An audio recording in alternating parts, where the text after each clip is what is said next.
Good morning, Schmucker Middle School. Today is Friday, January 24th, and it is a gold day. Welcome to WSMS. Please give your attention to Lillian for the pledge. Good morning. Please join me in a moment of silence.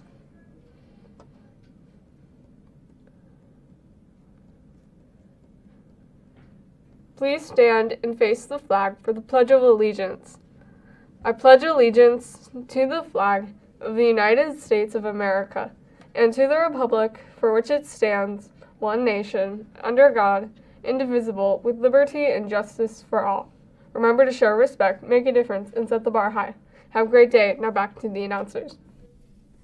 Remember the meeting date for Math Academic Super Bowl are Mondays at 8:15 in Miss Foster's room. If you couldn't attend today, you're welcome to join on Monday. Attention all 7th graders. This is a reminder to get your field trip permission packets signed by your parent or guardian. Please remember these forms and the $35 fee need to be returned to school by Friday, January 31st. Someone will be available in the commons area every day between 8:50 and 9:05 a.m. This is before advisory class begins, and it's only time that during the day the staff will be there to collect your money and forms. If you have any questions, please see Mr. Reinica or Mrs. Garbeck. Thanks for joining us. Stay tuned for the 5-star video.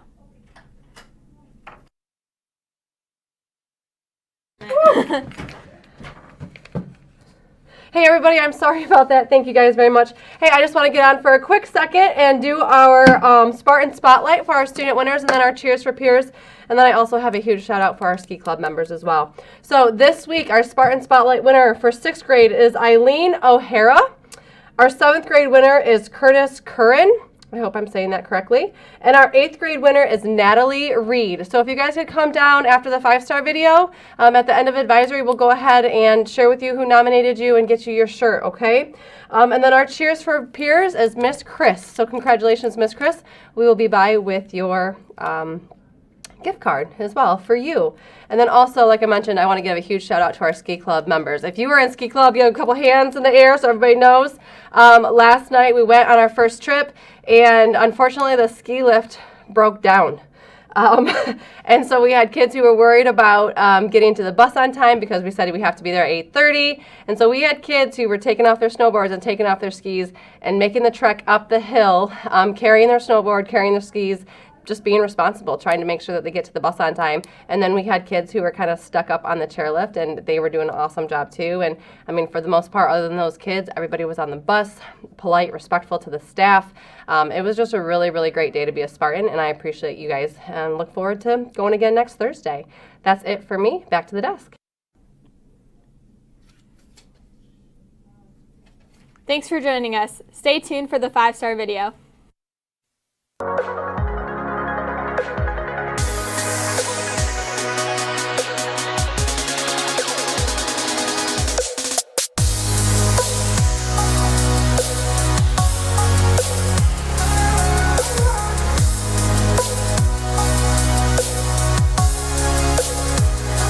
Welcome back to 5-Star Life. Coach Seth here to challenge you to live fearless. We've been talking about the fact that fear is our #1 enemy of success.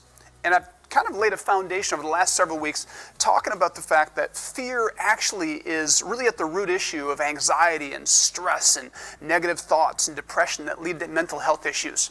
But I've also countered it with giving you some tools to latch onto and how you can overcome these negative thoughts and emotions, right? So deep breathing and meditation and rewriting your story by capturing those wild, crazy thoughts and then using your imagination to change your mindset and live a 5-star life.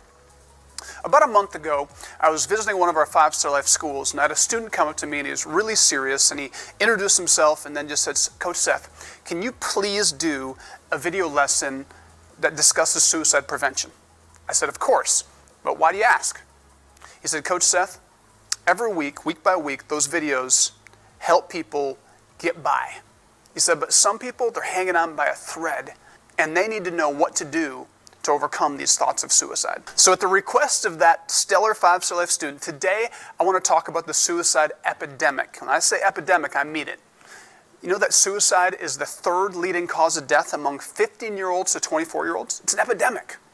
I know some of you, you're totally leaning in right now because maybe you've had thoughts of suicide. Others, you're tempted to check out. You're thinking about your boyfriend, you're thinking about Fortnite because this doesn't concern you. Let me say this really clear. Your choice to listen in to what I'm about to tell you will have life or death consequences for you or others around you in the future, most likely. Although suicide is a really complex issue, I believe it's rooted in fear. See, the fear that our life doesn't have purpose or meaning or value, that the pain, the suffering, the situation that's just awful, that it's never going to end. That fear, if it doesn't get dealt with, can lead to suicide. But I want to give you hope. It can be prevented. And there are warning signs that if you can learn to watch for and look for, you can help prevent it in your life and others' lives. I'm going to give you an acronym that's going to help you remember the warning signs. And the acronym is FACTS. And the F stands for feelings. Feelings of hopelessness, sadness, being anxious or highly agitated or sensitive are feelings that should raise a flag that a person is struggling. The letter A stands for actions. When we isolate or withdraw or separate ourselves from everyone, including our friends and family, the action of talking about death or wanting to die or wishing we were dead, or using drugs or alcohol or other substances are actions that should warn us something is wrong. The letter C stands for changes. When there's a negative change in behavior, in their personality, when a person goes from an upbeat personality to a dark or negative attitude, or when they go from being down or withdrawn and they're all of a sudden happy or seem better, it's a sign something is off. Other changes to look for include sleeping or eating patterns, as well as a change in interest or even appearance. A person not being hungry for lunch one day doesn't mean you need to call the suicide hotline. Now, the second or third time it happens, it should alert you that something is off. The letter T stands for threats, which, when people threaten to kill themselves, whether they are joking or serious, you must take it serious. If they make comments about having a plan to die, mention making a will, or start to give things away, this is considered a threat to their life. And the final letter, S, stands for situations. When someone loses someone they care about, whether it's through death or a breakup or trouble in relationships, this is a sign. Or if the person just seems to be getting into situations where there's a lot of trouble, these are all red flags. So what do you do if you see the facts of suicide in someone else you know? First of all, take it seriously. And just start by just listening to them without judging them.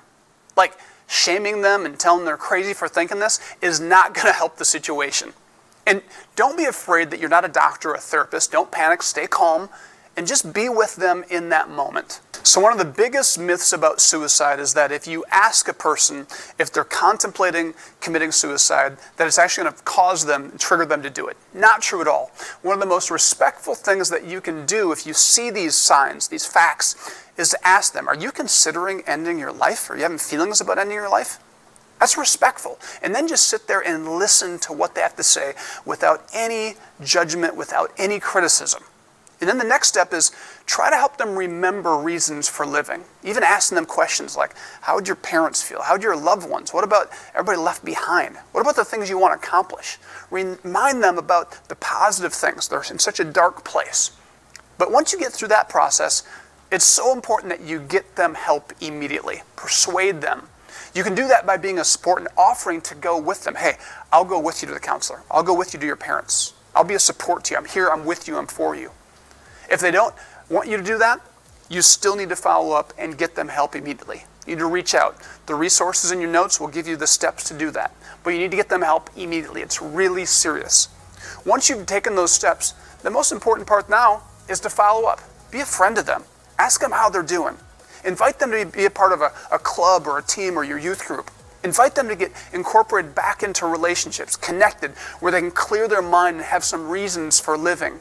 And remember what life was like before they went into this dark place. Listen, this is such a huge topic. Suicide is an epidemic. You now have the tools to observe and to act, to prevent and to save a life. Good luck.